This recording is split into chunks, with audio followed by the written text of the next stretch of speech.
afternoon, Jehovah's Witnesses. Hi, hello, sister. Is there a brother or an elder or even a governing body member that I could speak with? All right, I want you to someone to speak with, but I need to know what department what is it in reference to, just briefly? Is it a Bible question?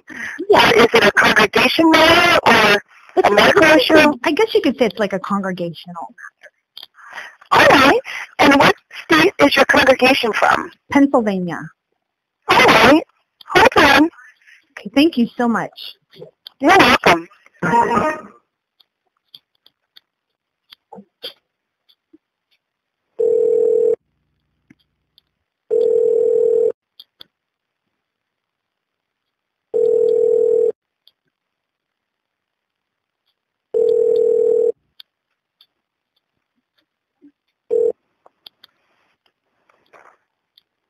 Good afternoon, Service Department.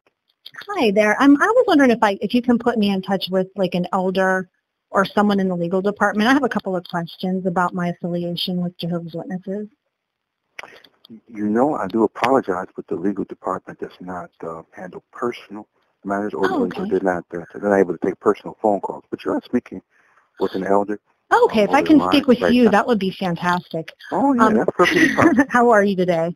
Good. How about yourself? Oh, I'm good. I'm wonderful. I have a question. You know, I was baptized into the organization as a minor back in 1988, and I was wondering what the procedure is to get that baptism annulled. Yeah, if it's possible, I have another phone call. Can I put you on additional hold for one moment? Sure. I'm going to ask for them to be on hold as well. Absolutely.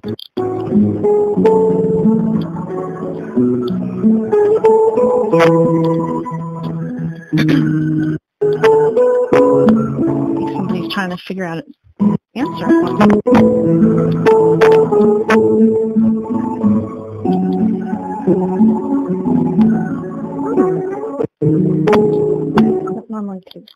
I'm so sorry. Oh, that's okay. Not a problem. Yes, and I was wondering if there's like paperwork I could fill out. You know, I was a minor. I feel like I was coerced into baptism. And as a result, my parents and I have not spoken for over 20 years. You know, of course, at the direction of the Watchtower. And I'd also like my name legally stricken from any records or documents at the headquarters. And I was wondering how I can go about doing that. Well, as far as getting your baptism annulled, there's no official way to do that because it's felt that the individual's made a personal decision. But how can a child, I mean, I was a child. I was only 14 years old, wasn't even old enough to drive. You know, I even have a 14-year-old, and I couldn't imagine her making a life decision, you know, of baptism and a dedication to an organization that would result in, you know, a family split up. So how could they, with, you know, ethically, you know, describe or even, you know, allow that? Have you, and this is an option that we want to provide for you. Have you spoken with the local congregation elders regarding this matter? Well, I was directed to call the headquarters. Okay, but by whom? By an elder, but actually the congregation overseer.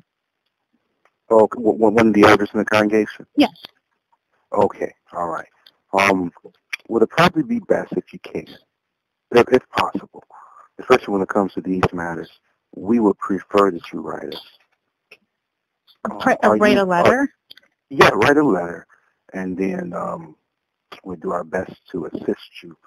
Okay, well, I mean, I'm sure that this has happened before. What is the standard procedure for someone who, you know, of course, like I said, was a child, didn't know what they were doing? You know, like I said, I feel like I was coerced, and as a result, my parents don't even know their grandchildren. So, are you at this point? How does the congregation recognize you? I'm considered disfellowshipped. Okay, all right. So you were disfellowshipped. How long ago? Oh, it's been since about 1996. Yeah, and in this case, the way you would go about it, and if you want to, you can. We would encourage you to write us a letter with your circumstance. Okay, and once a letter is written, which steps do they take after that? We will respond back to you. Okay, well, like respond as in we're going to annul your baptism, or are you going to then release my parents to be allowed to speak with their family, or like what is the normal thing that they do? Mm-hmm. At this point, we can't annul a person's baptism. We haven't been given that authority because the person's made a dedication not to our organization but to Jehovah. Yeah, but a child, I mean, do they normally baptize? I mean, I've known people who are as young as 9, 8 years old. How can they hold a child to that? That's my question. That's why, if you feel like yours is an exception, that's why we ask you to write. Well, I think any child making a decision at that age, there's nothing exceptional about that. That should be cut and dry. Well, that's a personal decision. A child at that age is too young to make a personal decision of that nature. Wouldn't you agree? I will say this. Some children are able to make personal decisions at a young age. So they don't have a problem, like just baptizing a young child? We don't baptize you when you're an infant. No, I mean like whenever they're 9, 10, 10-year-old. But they know about what they're doing, they have an accurate knowledge. How can a child have an accurate knowledge at that age whenever, especially with the organization, how they practice shunning, how could they have that understanding at that age when they have parents that could be coercing them? Well, that's why we believe it's a personal decision. It's not an organization decision. It's a personal decision. But the child making a personal decision of that nature is just outrageous. And there are certain steps that we take to make sure that the person does knowingly know what they're doing. What type of steps do you give? What type of steps do you take when it's a child? Well, they meet with the elders, just like everyone else do. Elders in the congregation, to make sure they have a basic knowledge, and they really want. So all you need is a basic knowledge to actually, make a decision like that could actually result in losing your family. Do you see? Decision? Was this decision the result of your disfellowshipping or an action that you took? No, I did not believe that the organization is the truth. I've researched how it had stems to do with the Adventist movement. It's a doomsday cult, and I left because I found out a lot of, and plus the child abuse allegations going on. I mean, it's not a good thing. It's dangerous. At this point, that's the option that we have, and we want to make known to you. And so if you want to take advantage of that, you can feel free. Okay, well, one more thing I want to mention, the Jehovah's Witness organization is not a child-free, it's not a child-friendly organization. They practice shunning. You should never baptize a child with those types of consequences.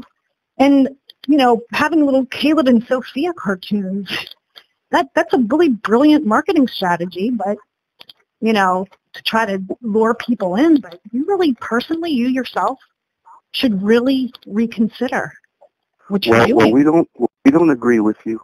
But as mentioned earlier, if you want to send us that letter, feel free. It's not your personal choice. So like a letter, writing, so if I write a letter to the headquarters, they're going to annul a decision I made as a child? We're definitely not saying that. Well, then what good is it going to do when I write a letter? We can review your situation. So once you review my situation, then what do you do? If you're not, the only thing I want is my name to be legally stricken from your records. What I'm telling you, why do you feel that it's legally a part of our records? Well, I know how you turn in time. I know my name is probably up there as being a disfellowship person. They don't turn in your time to us. I know that my name is on record there, and I know that with how they keep their records. They always have and always will. And I just want my baptism annulled. I'm so sorry, because if it's a personal decision, in most cases that cannot be done.